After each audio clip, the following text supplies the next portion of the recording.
So guys म चाहिँ आज यो 18D सिनेमा हेर्न गएको थिएँ होइन। अनि तपाईँहरू पनि अब सोचिरह होला नि, ओइ 18D आएको रहेछ होइन, खत्रै होला, यो मेरो वाच लिस्टमा छ, एक दिन त पक्कै म पनि हेर्न जान्छु भन्ने सोचिरहेछ भने चाहिँ नजानु। मेरो पर्सनल ओपिनियन हो होइन। म चाहिँ आई डोन्ट रिकमेन्ड इट है। कस्तो मजा आएन क्या। अब मेरो दिदीलाई चाहिँ मन पऱ्यो अरे, मन पऱ्यो भन्दा नि सी वुड रिकमेन्ड इट भनिरहेको थियो, बट म मेरो साइडबाट चाहिँ इट्स नट वर्थ इट। अब किन भने चाहिँ त्यो फर्स्ट अफ अल त त्यो हेरिसकेपछि चाहिँ कस्तो डिजी फिल हुन्छ, नजिया हुन्छ होइन, भमिट आउँला जस्तो त्यो एक्सपिरियन्स अलिक त्यस्तै छ।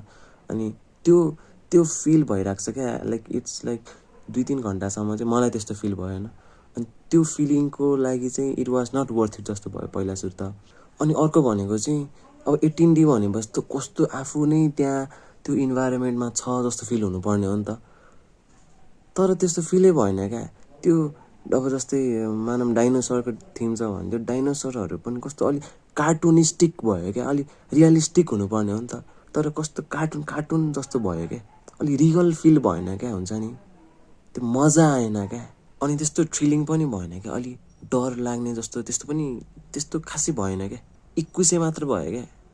अब यो मेरो पर्सनल ओपिनियन हो, तपाईँहरूलाई आफै गएर हेर्न मन छ, पछुताउनु छ भने यु क्यान गो, बट मेरो साइडबाट चाहिँ नो।